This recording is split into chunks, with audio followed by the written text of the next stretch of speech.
2000 and 2008 bear market declines are two perfect examples of market action that can destroy a person's portfolio. In an interview with CNBC, William O'Neill, the founder of Investors Business Daily, stated that 70% of investors lost up to 50% of their portfolios during these declines. Now, I know I've learned lessons the hard way, and I've dedicated years of training and studying and testing strategies to get to the point where I can trade for a living. Now, whether you're a beginner or a seasoned professional, focusing on a few general rules is the first step to better performance. I'm Jai Petrie, and today I'll show you a few time-tested rules to improve your long-term performance and avoid the bite of the bear.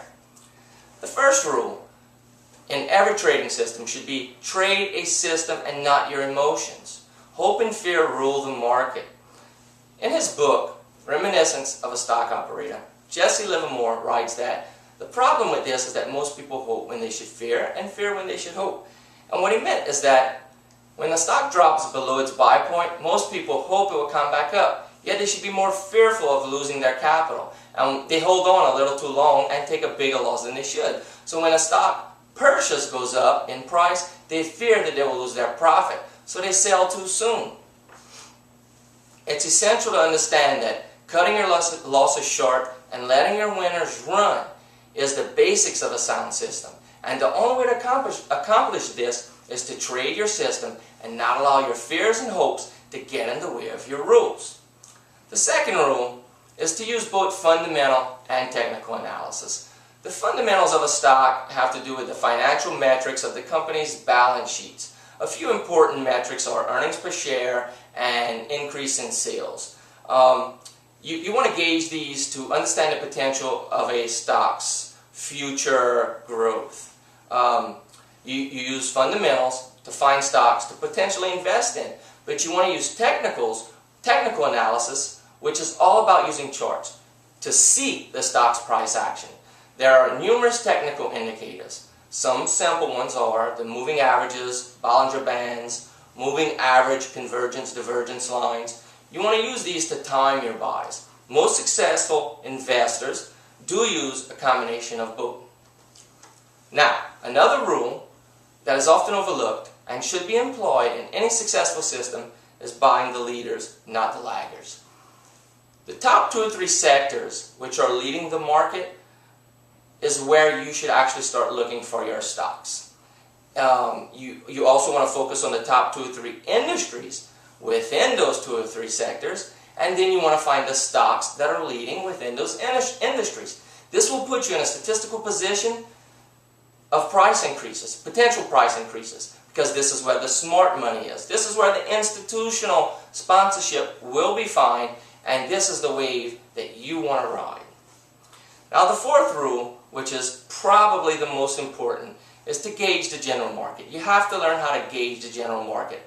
The general market will make up about 66% of a stock's performance.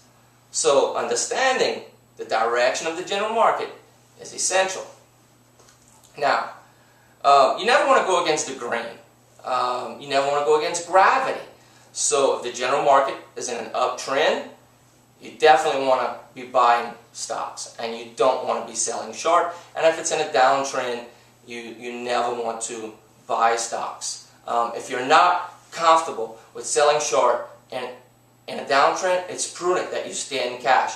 You simply look at it as riding an elevator. You ride the market up. When it's going down, get off the elevator. And another elevator will come up soon enough, and you just jump on it and get going. Now, the lessons I've mentioned here are often overlooked. And when overlooked, there are major reasons for poor performance. There are many statistically sound systems out there. Following them is the tough part. It's essential to not let your emotions get in the way of your decisions. Buying the leaders will always put you in a better position to improve your performance, and finding fundamentally sound stocks and using the technicals to time the buy and the sell is definitely a proven path to success.